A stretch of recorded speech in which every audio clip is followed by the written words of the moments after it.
السلام علیکم ناظرین، میں ہوں جمیل بخاری اور آپ دیکھ رہے ہیں تبصرہ۔ اسرائیل آخر چاہتا کیا ہے اور غزہ کے مسلمانوں پر 2023 سے قیامت کیوں توڑ رہا ہے؟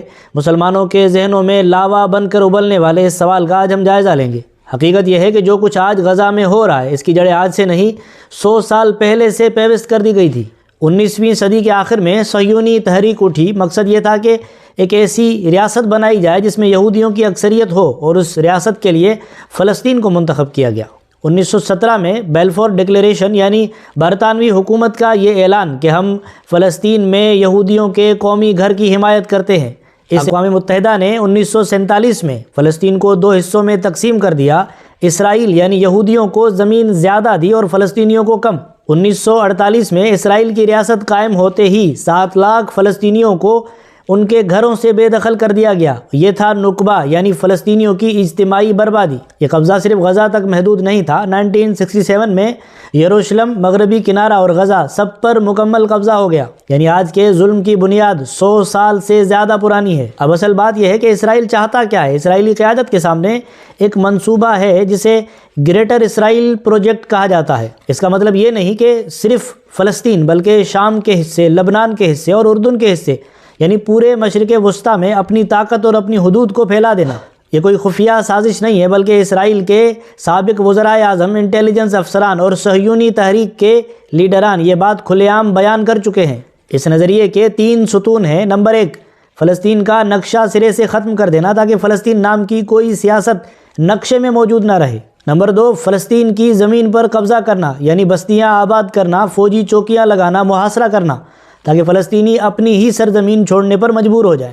نمبر 3، آس پاس کے ممالک کو کمزور کرنا، لبنان، شام، ایران، ہر اس ملک کو نشانہ بنانا جو اسرائیل کے اس منصوبے کے لیے رکاوٹ ہو۔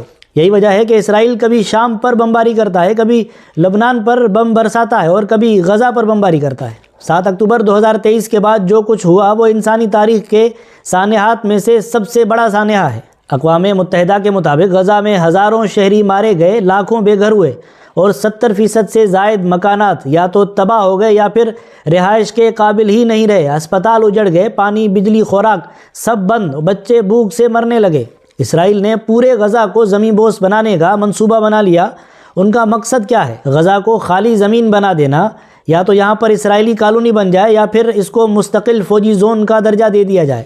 فلسطینی آبادی کو کم کر دینا، یعنی ایک قوم کو اپنی ہی سرزمین سے بے دخل کر دینا۔ مشرق وسطیٰ میں جنگ کی آگ ہمیشہ جلائے رکھنا تاکہ اسرائیل کی فوجی پوزیشن مضبوط رہے اور آس پاس کے ہر ملک کو کمزور رکھا جائے۔ ناظرین، اسرائیل یہ ظلم تنہا نہیں کر سکتا، بلکہ اس کے ساتھ اس کی پشت پر ایک بہت بڑی طاقت ہے، امریکہ کی طاقت۔ ہر سال امریکہ اسرائیل کو اربوں ڈالر، جدید ترین missile, 5th generation fighter jets اور انٹیلیجنس سپورٹ فراہم کرتا ہے۔ کیوں؟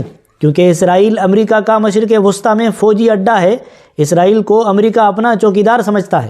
یورپ اپنی تاریخی گلٹ مٹانا چاہتا ہے۔ ہولوکاسٹ کے بعد انہوں نے اسرائیل کی اندھی حمایت کرنا اپنا فرض بنا لیا ہے۔ اسرائیل عرب دنیا کو تقسیم رکھنے کی ضمانت ہے۔ کیونکہ عرب دنیا متحد ہو گئی تو تیل، تجارت اور سیاست سب بدل جائیں گے، اس لیے عرب دنیا کو تقسیم رکھنا مغرب کے لیے فائدہ مند ہے۔ ناظرین، اگر ہم ان ساری حقیقتوں کو ایک ہی ترتیب سے جمع کرتے ہیں تو تصویر یوں سامنے آتی ہے: فلسطین کو ختم کرنا تاکہ اسرائیل یہودی ریاست بن سکے، غزہ اور مغربی کنارے کو خالی کرانا تاکہ فلسطینی معاشی اور سیاسی لحاظ سے ختم ہو جائیں، شام، لبنان اور ایران جیسے ممالک پر دباؤ ڈالنا تاکہ خطے میں کوئی بھی اسرائیلی طاقت کو دبا نہ سکے، گریٹر اسرائیل کے خواب کی تکمیل جس کے لیے ہر راستے میں آنے والی قوم، فلسطینی، لبنانی، شامی، سب کو کمزور رکھنا ضروری ہے۔ نیتنیاہو ہو یا پھر کوئی اور، اسرائیلی اسٹیبلشمنٹ کی پالیسی یہی ہے کہ قبضہ، طاقت اور توسیع۔ ناظرین، یہ صرف لڑائی فلسطین کی نہیں ہے بلکہ پوری امت کی بقا کی لڑائی ہے۔ غزہ کے بچے، عورتیں اور بوڑھے یہ صرف مظلوم نہیں ہے بلکہ پوری امت کے مستقبل کا سوال ہے۔